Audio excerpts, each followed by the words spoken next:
yang menjadi musuh besar di mata Amerika Serikat. Praktik gelap dan gaya manajemennya yang kontroversial menjadikan Huawei target empuk barat untuk diserang. Dulunya, Huawei hanyalah perusahaan rintisan yang tidak banyak dikenal. Namun, hanya memerlukan waktu 30 tahun bagi Huawei dan Cina menjadi negara adidaya teknologi di dunia. Huawei muncul pada masa gelap Cina setelah beberapa tahun meninggalnya Mao Zedong, pendiri Partai Komunis Tiongkok yang telah mendominasi semua aspek di Tiongkok selama masa pemerintahannya. Setelah berakhirnya pemerintahan Mao Zedong, Cina menjadi negara terisolir, terbelakang, dan diperkirakan akan mengalami periode kemiskinan dan kelaparan. Setelah beberapa tahun berada dalam ketidakpastian, perebutan kekuasaan terjadi di Partai Komunis. Deng Xiaoping kemudian memenangkan kekuasaan dan menjadi pemimpin de facto Tiongkok. Ia merupakan sosok yang kontradiktif. Pada masa pemerintahan Mao, Deng adalah seorang sekutu. Namun, ia merupakan ekonom yang kompeten. Ia mengambil beberapa kekurangan dan celah dari pemerintahan sebelumnya. Meskipun Deng mempertahankan retorika komunis dan struktur partai, ia memprakarsai reformasi ekonomi yang signifikan pada tahun 1979. Tetapi, Partai Komunis menganggapnya sebagai pengkhianatan kapitalis. Deng memulai dekolektivisasi, proses di mana aset dan industri milik negara disewa dan dimiliki secara pribadi. Reformasi tersebut berhasil dan produksi di seluruh negeri menjadi lebih efisien. Cina menciptakan ekonomi swasta sendiri di samping perusahaan milik negaranya. Selain itu, Cina juga membuka diri kepada dunia dengan membuka jalur perdagangan internasional. Pada tahun 1980, Cina membentuk Zona Ekonomi Khusus Shenzhen. Wilayah ini dibentuk khusus untuk perdagangan internasional. Setelah adanya zona ekonomi khusus ini, pengusaha Cina berbondong-bondong ke kota Shenzhen untuk mengembangkan bisnis mereka. Kota kecil Shenzhen yang tadinya hanya dihuni sekitar 300.000 penduduk menjadi sekitar 4 juta penduduk dalam rentan waktu 20 tahun. Salah satu yang memadati kota Shenzhen adalah Ren Zhengfei. Ia adalah seorang anggota militer Tiongkok yang memiliki insting bisnis dan usaha. Ren merupakan salah satu korban selamat dari bencana kelaparan Cina sepeninggal Mao tahun 1950.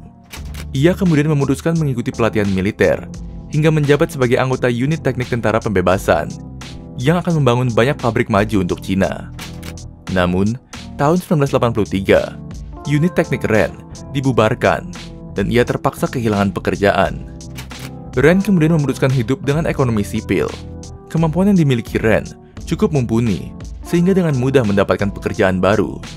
Pekerjaan pertama setelah tidak menjadi anggota adalah di perusahaan milik negara Shenzhen Electric selama 4 tahun. Tahun 1987, Ren memutuskan keluar dan mendirikan perusahaan sendiri bernama Huawei. Huawei didirikan di zona ekonomi khusus Shenzhen yang mengindikasikan bahwa Huawei berorientasi pada perdagangan internasional. Bagi pemerintah Cina, perusahaan yang berorientasi pada teknologi akan selalu didukung dan disambut baik. Ren mendapatkan suntikan dana sebesar 8,7 juta dolar dari bank pemerintah Cina untuk mendirikan Huawei dan langsung memperkerjakan 14 karyawan. Rencana awal Huawei hanya sederhana. Mereka akan mengimpor peralatan switching dari Hong Kong dan menjualnya kembali di Cina. Sebagian perusahaan Cina saat itu melakukan hal yang sama, mengimpor barang lalu dijual kembali ke dalam negeri. Selama beberapa tahun awal, Huawei masih banyak melakukan riset dan sedikit memproduksi. Klien pertama Ren adalah militer Cina. Ren berpikir bahwa memiliki perangkat keras telekomunikasi sendiri adalah salah satu masalah keamanan negara. Setelah mendapatkan kontrak dari pemerintah, Ren menginvestasikan dananya untuk memperluas riset dan development serta kapasitas produksinya. Dari sisi pasar, Ren ingin produknya dapat dinikmati semua orang, sehingga ia memasang harga yang terjangkau. Dalam waktu 10 tahun, Huawei telah menjadi penguasa teknologi komunikasi di Cina. Untuk melakukan ekspansi dengan cepat, Ren membuat kebijakan agar karyawannya dapat berinvestasi di Huawei sesuai dengan kinerja mereka. Itulah salah satu cara menarik orang yang kompeten, serta cara mempertahankan mereka. Namun lingkungan dan sistem kerja di Huawei tidaklah manusiawi. Karyawan harus bekerja di lingkungan yang beracun. Jam kerja panjang dari jam 9 pagi hingga jam 9 malam selama 6 hari kerja. Loyalitas dan dedikasi yang tinggi dari karyawan memungkinkan Huawei unggul dalam satu aktivitas tertentu, yaitu Perusahaan spionase.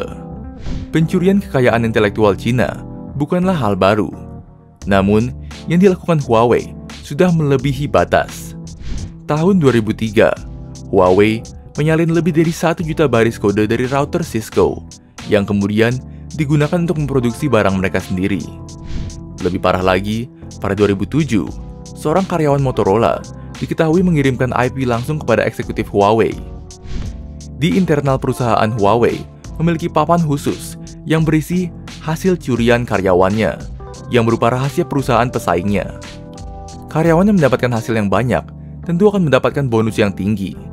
Citra Huawei masih dapat dikatakan baik karena harganya yang kompetitif.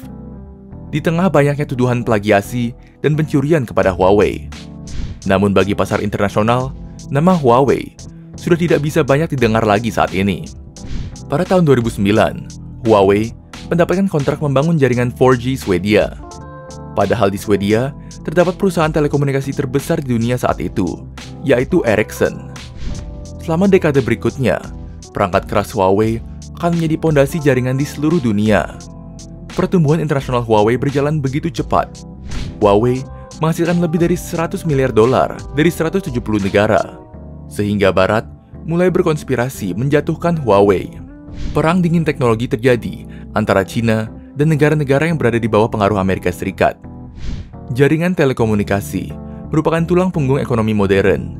Jadi, merupakan hal wajar apabila dianggap menjaga keamanan negara. Amerika Serikat memiliki insentif geopolitik untuk menjatuhkan Huawei. Tetapi dengan sikap tertutup Huawei, itu tidak membantu banyak.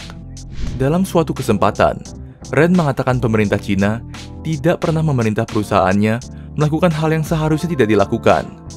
Namun, tidak ada yang mempercayai pernyataan tersebut. Karena dalam Undang-Undang Cyber Cina, setiap perusahaan Cina harus memberi pemerintah akses data. Selain itu, kepemilikan karyawan Huawei tidak ditampilkan dalam laporan publik. Huawei sebagai perusahaan yang berkapasitas global memiliki perbedaan yang mencolok dari perusahaan global lain. Manajemen Huawei diisi oleh 17 orang direksi yang berasal dari Cina, tidak memiliki gelar dari universitas non-Cina, bahkan telah bekerja di Huawei selama 20 tahun. Hal ini mengundang banyak negara berusaha menjatuhkan Huawei. Belum jelas apakah akan terjadi serangan atau tidak. Namun keamanan teknologi menjadi aspek penting dalam kehidupan modern saat ini.